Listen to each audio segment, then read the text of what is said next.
Chapter 11 of Brave New World by Aldous Huxley. This is Chapter 11. After the scene in the fertilizing room, all upper caste London was wild to see this delicious creature who had fallen on his knees before the director of hatcheries and conditioning, or rather the ex-director, for the poor man had resigned immediately afterwards and never set foot inside the centre again, had flopped down and called him, the joke was almost too good to be true, my father. Linda, on the contrary, cut no ice. Nobody had the smallest desire to see Linda. To say one was a mother, that was past a joke. It was an obscenity. Moreover, she wasn't a real savage, had been hatched out of a bottle, and conditioned like anyone else, so couldn't have really quaint ideas. Finally, and this was by far the strongest reason for people's not wanting to see poor Linda, there was her appearance, fat, having lost her youth with bad teeth and blotched complexion, and that figure, oh Ford, you simply couldn't look at her without feeling sick. Yes, positively sick. So the best people were quite determined not to see Linda, and Linda, for her part, had no desire to see them. The return to civilization was for her, the return to Soma, was the possibility of lying in bed and taking holiday after holiday without ever having to come back to a headache or a fit of vomiting, without ever being made to feel as you always felt after peyote, as though you'd done something so shamefully antisocial that you could never hold up your head again. Soma played none of these unpleasant tricks. The holiday it gave was perfect, and if the morning after was disagreeable, it was so, not intrinsically, but only by comparison with the joys of the holiday. The remedy was to make the holiday continuous. Greedily she clamoured for ever larger, ever more frequent doses. Dr. Shaw at first demurred, then let her have what she wanted. She took as much as 20 grams a day, which will finish her off in a month or two, the doctor confided to Bernard. One day the respiratory centre will be paralyzed, no more breathing, finished, and a good thing too. If we could rejuvenate, of course it would be different, but we can't. Surprisingly, as everyone thought, for some on Soma holiday, Linda was most conveniently out of the way. John raised objections. But aren't you shortening her life by giving her so much? In one sense, yes, Dr. Shaw admitted, but in another we're actually lengthening it. The young man stared, uncomprehending. Soma may make you lose a few years in time, the doctor went on, but think of the enormous, immeasurable durations it can give you out of time. Every Soma holiday is a bit of what our ancestors used to call eternity. John began to understand. Eternity was in our lips and eyes, he murmured. Huh?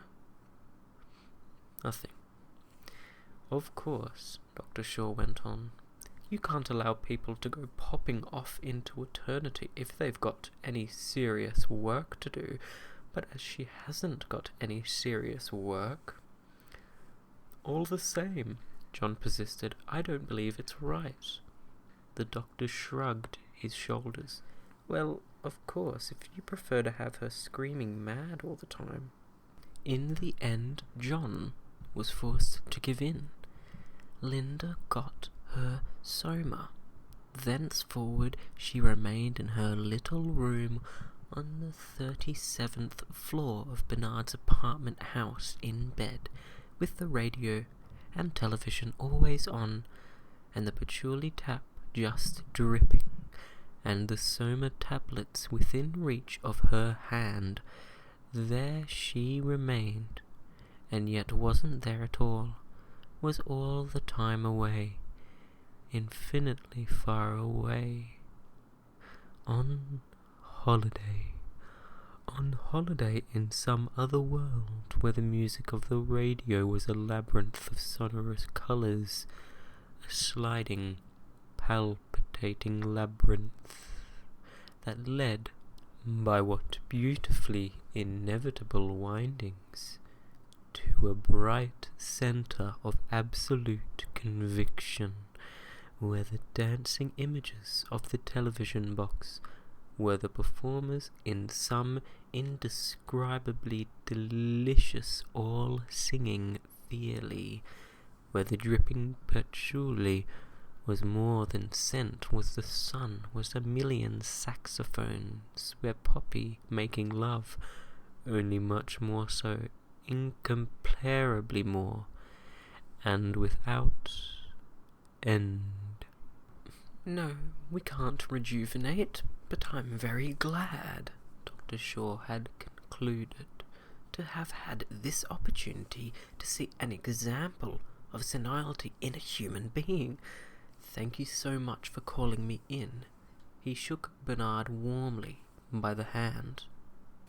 It was John, then, they were all after, and as it was only through Bernard, his accredited guardian, that John could be seen, Bernard now found himself, for the first time in his life, treated not merely normally, but as a person of outstanding importance.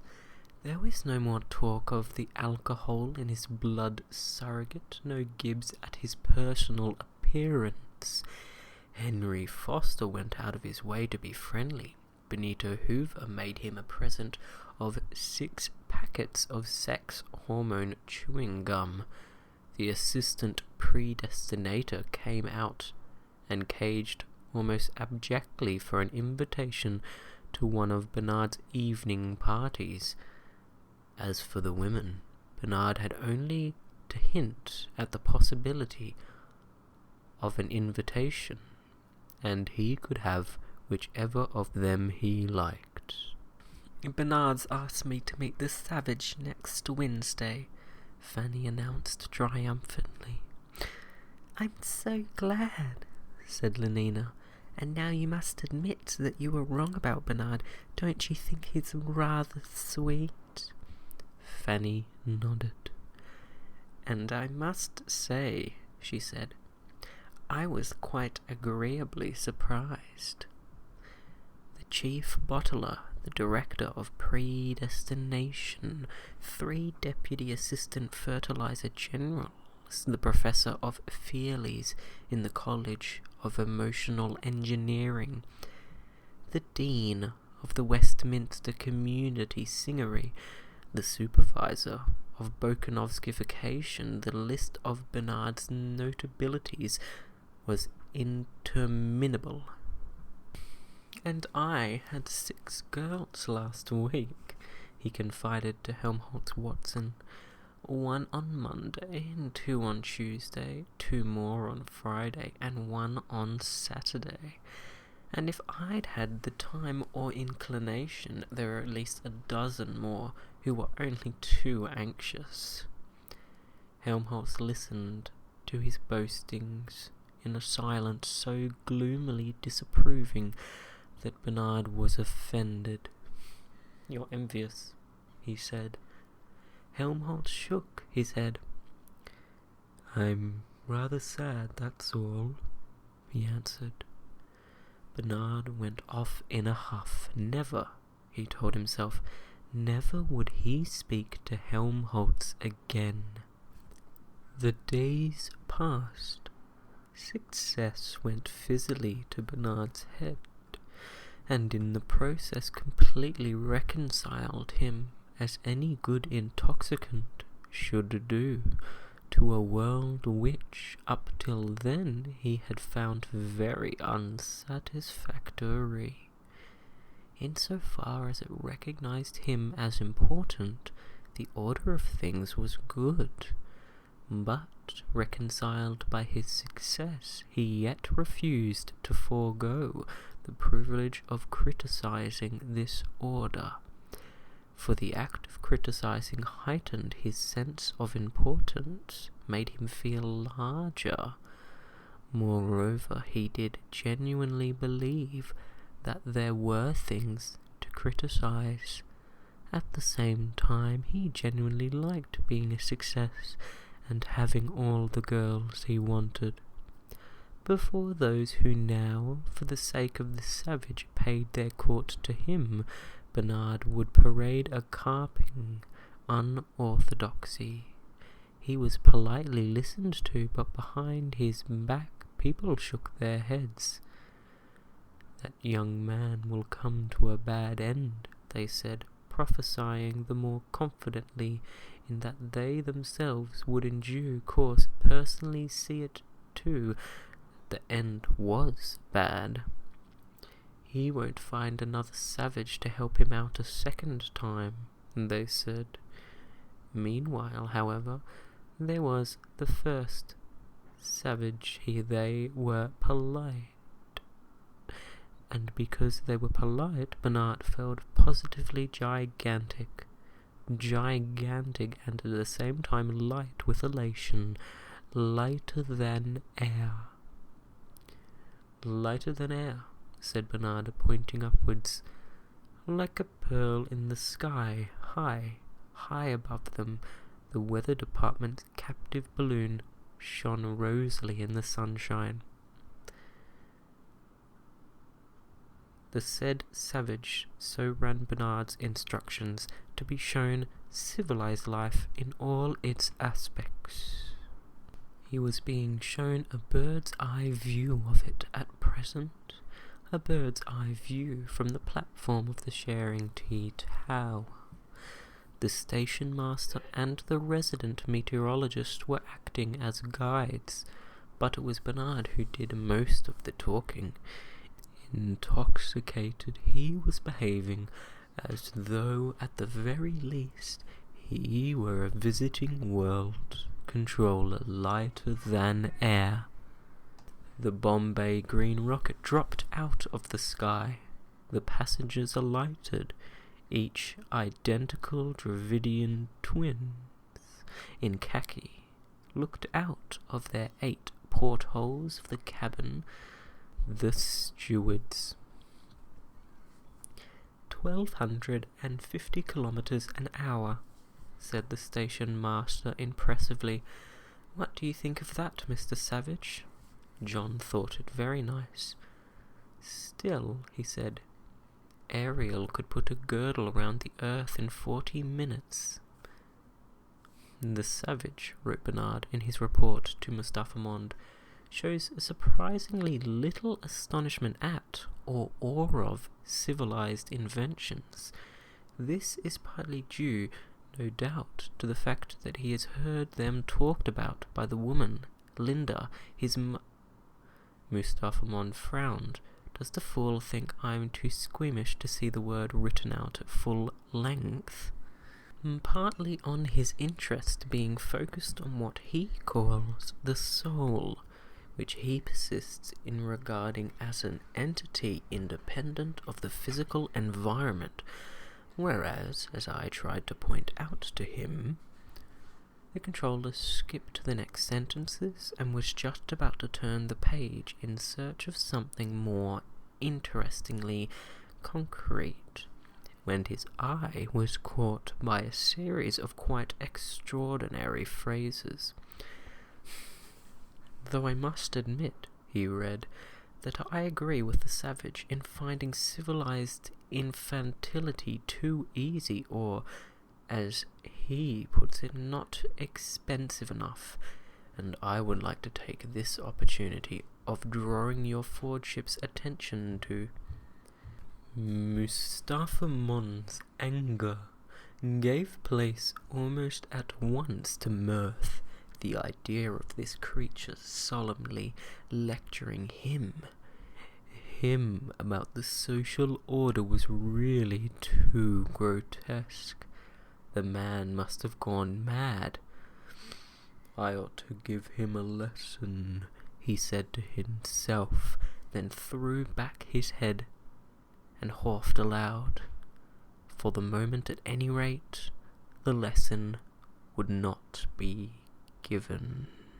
It was a small factory of lighting sets for helicopters, a branch of the Electrical Equipment Corporation. They were met on the roof itself, for that circular letter of recommendation from the controller was magical in its effects. By the chief technician and the human element manager, they walked downstairs into the factory. Each process, explained the human element manager, is carried out so far as possible by a single Boskanovsky group. And, in effect, 83 almost noseless black brachycephalic deltas were cold pressing. The 56 four-spindle chuckling and turning machines were being manipulated by 56 aquiline and ginger gammas. 107 heat-conditioned epsilon cineglays were working in the foundry. 33 delta females, long-headed, sandy, with narrow pelvises, and all within 20 millimeters of 1 meter 69 centimeters tall, were cutting screws. In the assembling room, the dynamos were being put together by 2 sets of Gamma Plus dwarves. The 2 low work tables faced one another. Between them crawled the conveyor, with its load of separate parts. 47 blonde heads were confronted by 47 brown ones, 47 snubs by 47 hooks, 47 receding by 47 prognathous chins.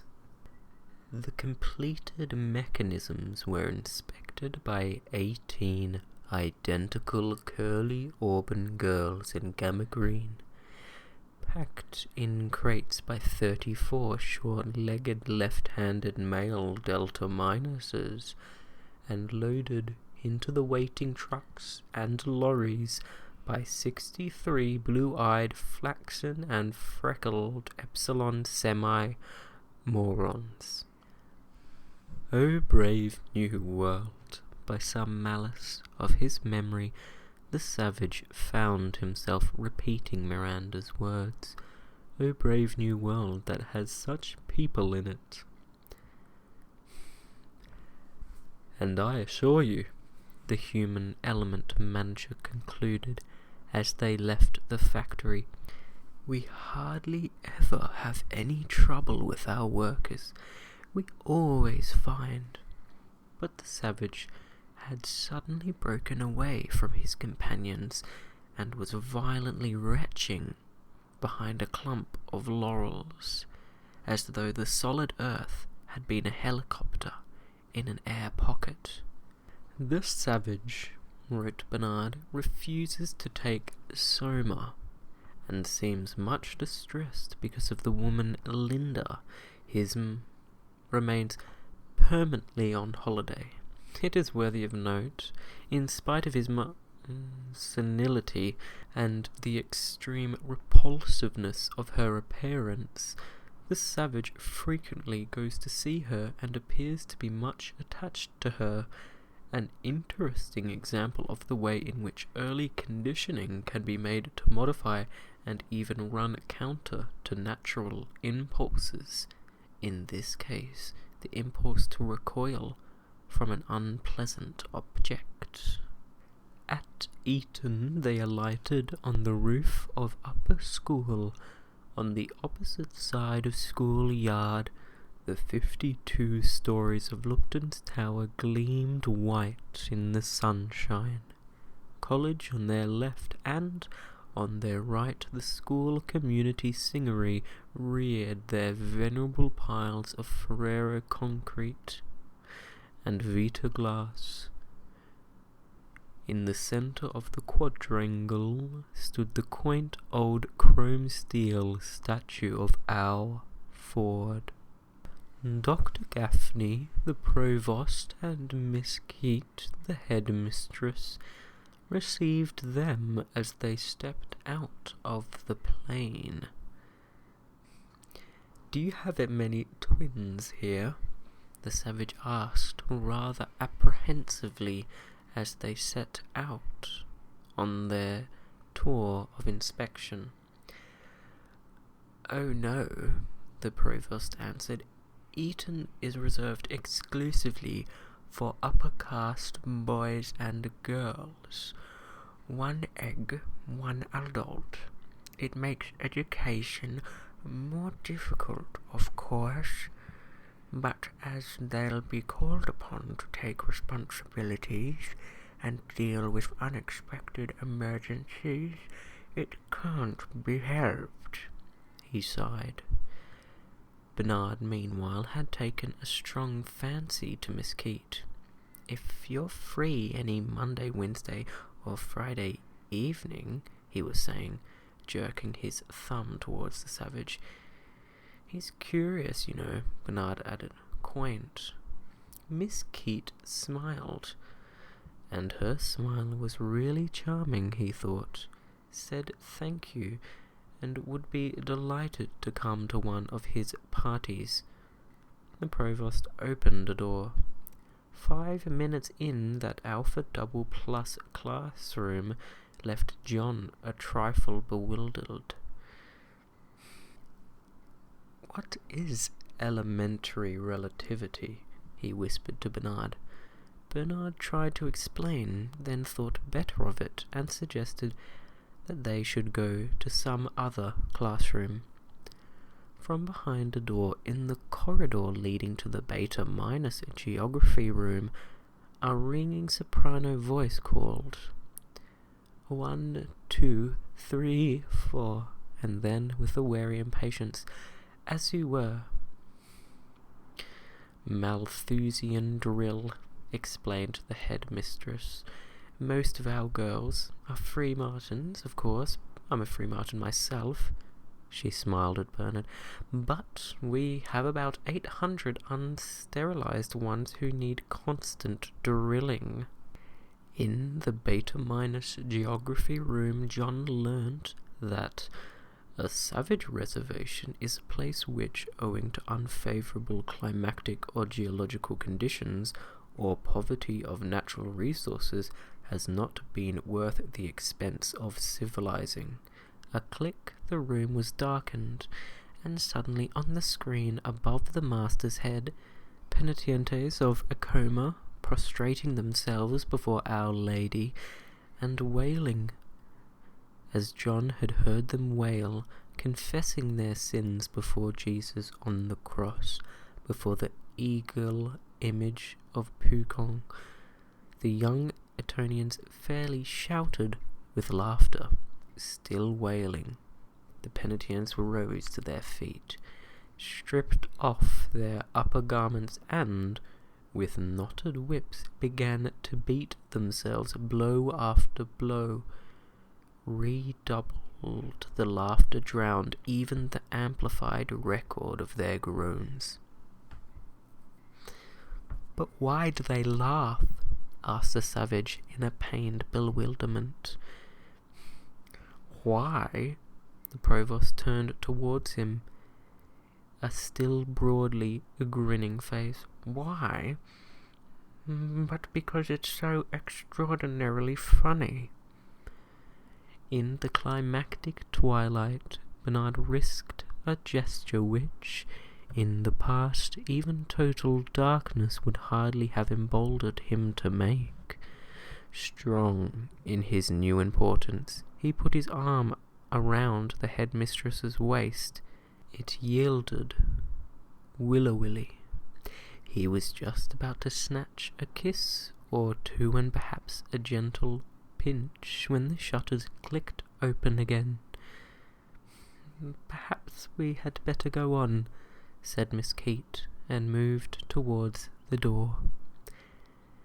"And this," said the Provost a moment later, "is the hypnopedic control room." Hundreds of synthetic music boxes, one for each dormitory, stood arranged in shelves round 3 sides of the room. Pigeonholed, on the 4th were the paper soundtracks rolled on which various hypnopedic lessons were printed. "You slip the roll in here," explained Bernard, interrupting Dr. Gaffney. "Press down this switch." "No, that one," corrected the Provost, annoyed. "That one, then." The roll unwinds. The selenium cells transform the light impulses into sound waves, and there you are, Dr. Gaffney concluded. "Do they read Shakespeare?" asked the Savage as they walked on their way to the biochemical laboratories past the school library. "Certainly not," said the headmistress, blushing. "Our library," said Dr. Gaffney, "contains only books of reference. If young people need distraction, they can get it at the Feelies. We don't encourage them to indulge in any solitary amusements."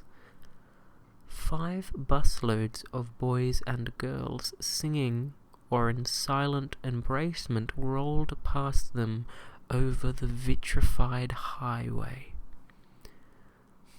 "Just returned," explained Dr. Gaffney, while Bernard, whispering, made an appointment with the headmistress for that very evening.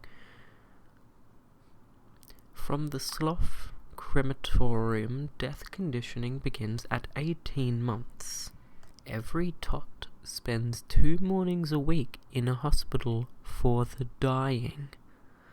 All the best toys are kept there, and they get chocolate cream on death days. They learn to take dying as a matter of course. "Like any other physiological process," put in the headmistress professionally. 8 o'clock at the Savoy. It was all arranged. On their way back to London, they stopped at the Television Corporation's factory at Brentford. "Do you mind waiting here for a moment while I go and telephone?" asked Bernard. The Savage waited and watched. The main day shift was just going off duty. Crowds of lower caste workers were queued up in front of the monorail station. 700 or 800 Gamma, Delta, and Epsilon men and women with not more than a dozen faces and statures between them. To each of them with his or her ticket, the booking clerk pushed over a little cardboard pillbox. The long caterpillar of men and women moved slowly forward. "What's in those?" remembering the Merchant of Venice. "Those caskets?" the Savage inquired when Bernard had rejoined him. "The day's Somer ration," Bernard answered rather indistinctly, for he was masticating a piece of Benito Hoover's chewing gum. "They get it after their work's over. 4 half-gram tablets, 6 on Saturdays. He took John's arm affectionately, and they walked back towards the helicopter. Lenina came singing into the changing rooms. "You seem very pleased with yourself," said Fanny. "I am pleased," she answered. Zip. "Bernard rang up half an hour ago." Zip, zip. She stepped out of her shorts. "He has an unexpected engagement." Zip. "Asked me if I'd take the Savage to the Feelies this evening. I must fly." She hurried away towards the bathroom. "She's a lucky girl," Fanny said to herself as she watched Lenina go. There was no envy in the comment. Good-natured Fanny was merely stating a fact. Lenina was lucky. Lucky in having shared with Bernard a generous portion of the Savage's immense celebrity. Lucky in reflecting from her insignificant person the moment's supremely fashionable glory. Had not the secretary of the Young Women's Fordian Association asked her to give a lecture about her experiences? Had she not been invited to the annual dinner of the Aphroditium Club?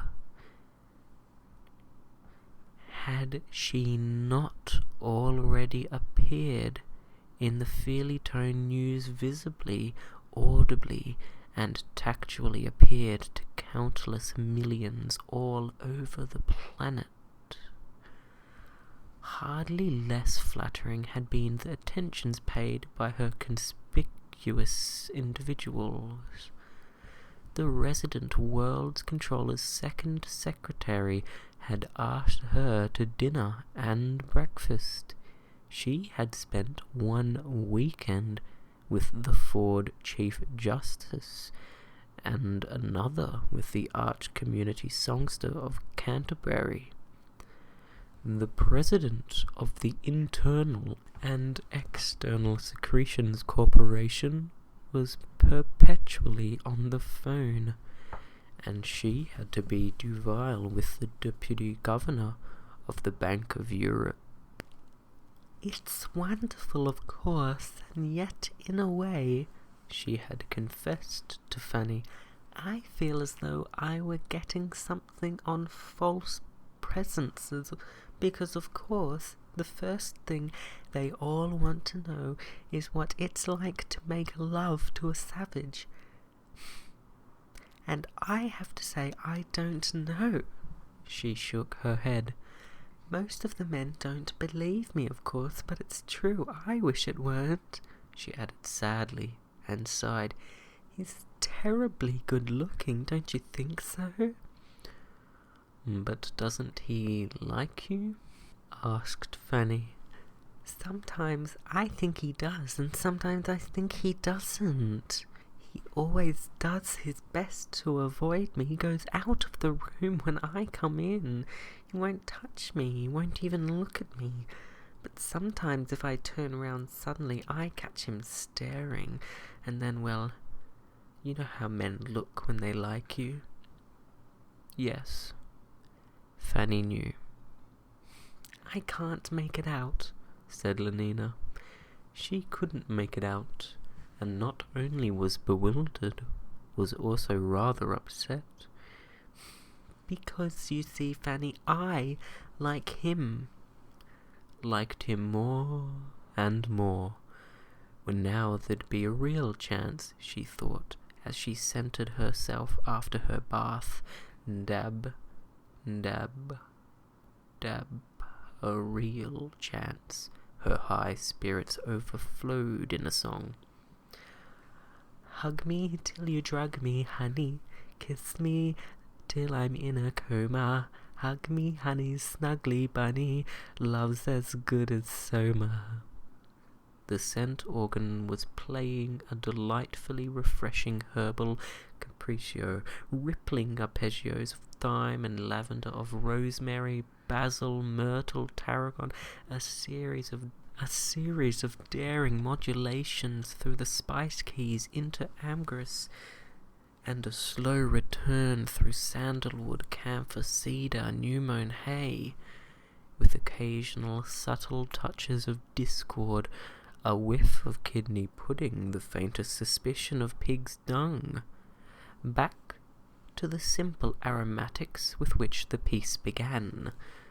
The final blast of time died away. There was a round of applause. The lights went up. In the synthetic music machine, the soundtrack roll began to unwind. It was a trio for hyper violin, super cello, and oboe surrogate that now filled the air with its agreeable languor. 30 or 40 bars, and then, against this instrumental background, a much more than human voice began to warble. Now throaty, now from the head, now hollow as a flute, now charged with yearning harmonics. It effortlessly passed from Gaspard Forster's low record on the very frontiers of musical tone to a trilled bat note high above the highest C, to which, in 1770 at the Ducal Opera and Parma, and the two astonishment of Mozart, Lucrezia Ajugari alone of all the singers in history once piercingly gave utterance. Sunk in their pneumatic stalls, Lenina and the savage sniffed and listened. It was now the turn also for eyes and skin. The house lights went down. Fiery letters stood out, solid and as though self-supported in the darkness. 3 weeks in a helicopter, and all super singing, synthetic talking, coloured, stereoscopic feely, with synchronized centered organ accompaniment. "Take hold of those metal knobs on your arms of the chair," whispered Lenina. "Otherwise you won't get any of the feely effects." The savage did as he was told. Those fiery letters meanwhile had disappeared. There were 10 seconds of complete darkness, then suddenly, dazzling and incomparably more solid-looking than they would have seemed in actual flesh and blood, far more real than reality, there stood the stereoscopic images, locked in one another's arms, of a gigantic Negro and a golden-haired young brachycephalic beta plus female. The savage started. That sensation on his lips. He lifted a hand to his mouth. The titillation ceased. Let his hand fall back on the metal knob. It began again. The scent organ meanwhile breathed pure musk. Expiringly a soundtrack super dove cooed ooh, and vibrating only 32 times a second, a deeper than African bass made answer. Ah, ooh, ah, ooh. Ah, the stereoscopic lips came together again, and once more the facial erogenous zones of the 6,000 spectators in the Alhambra tingled with almost intolerable galvanic pleasure. Ooh. The plot of the film was extremely simple. A few minutes later, after the first oohs and ahs, a duet having been sung, and a little love made on that famous bearskin, every hair of which the assistant predestinator was perfectly right, could be separate and distinctly felt. The Negro had a helicopter accident, fell on his head. Thump. What a twinge throughout the forehead. A chorus of ows and a's went up from the audience. The concussion knocked all the Negro's conditioning into a cocked hat. He developed for the beta blonde an exclusive and maniacal passion. She protested. He persisted. There were struggles, pursuits, an assault on a rival. Finally, a sensational kidnapping. The beta blonde was ravished away into the sky and kept there hovering for 3 weeks in a wildly antisocial tete-a-tete with the black madman. Finally, after a whole series of adventures and much aerial acrobacy, 3 handsome young alphas succeeded in rescuing her. The Negro was packed off to an adult reconditioning center, and the film ended happily and decorously, with the beta blonde becoming the mistress of all her 3 rescuers. They interrupted themselves for a moment to sing a synthetic quartet with full super orchestral accompaniment and gardenias on the scent organ. Then the bearskin made a final appearance, and, amid a blare of saxophones, the last stereoscopic kiss faded into darkness. The last electric titalion died on the lips like a dying moth that quivers even more feebly, even more faintly, and at last is quiet, quite still. But for Nina, the moth did not completely die. Even after the lights had gone up, while they were shuffling slowly along with the crowd towards the lifts, its ghost still fluttered against her lips, still traced fine, shuddering roads of anxiety and pleasure across her skin. Her cheeks were flushed. She caught hold of the savage's arm and pressed it limp against her side. He looked down at her for a moment, pale, pained, desiring, and ashamed of his desire. He was not worthy, not. Their eyes for a moment met. What treasures hers promised! A queen's ransom of temperament. Hastily he looked away, disengaged his imprisoned arm. He was obscurely terrified lest she should cease to be something he could feel himself unworthy of. "I don't think you ought to see things like that," he said, making haste to transfer from Nina herself to the surrounding circumstances the blame for any past or possible future lapse from perfection. "Things like what, John?" "Like this horrible film." "Horrible?" Lenina was genuinely astonished. "But I thought it was lovely." "It was base," he said indignantly. "It was ignoble." She shook her head. "I don't know what you mean." Why was he so queer? Why did he go out of his way to spoil things?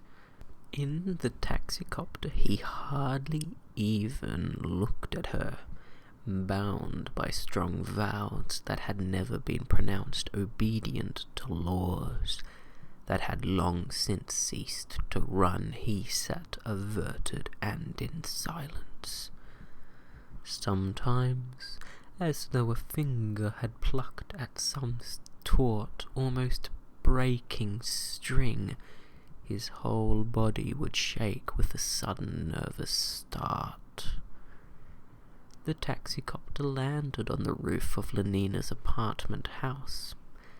"At last," she thought exultantly as she stepped out of the cab At last, even though he had been so queer just now, standing under a lamp, she peered into her hand mirror at last.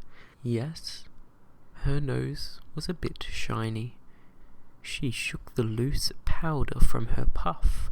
While he was paying off the taxi, there would just be time. She rubbed at the shininess, thinking, "It's terribly good looking, no need for him to be shy like Bernard, and yet any other man would have done it long ago." Well, now at last, that fragment of a face in the crowd-round mirror suddenly smiled at her. "Good night," said a strangled voice behind her. Lenina wheeled around. He was standing in the doorway of the cab, his eyes fixed, staring, had evidently been staring all this time while she was powdering her nose, waiting. But what for? Or hesitating, trying to make up his mind, and all the time thinking she could not imagine what extraordinary thoughts.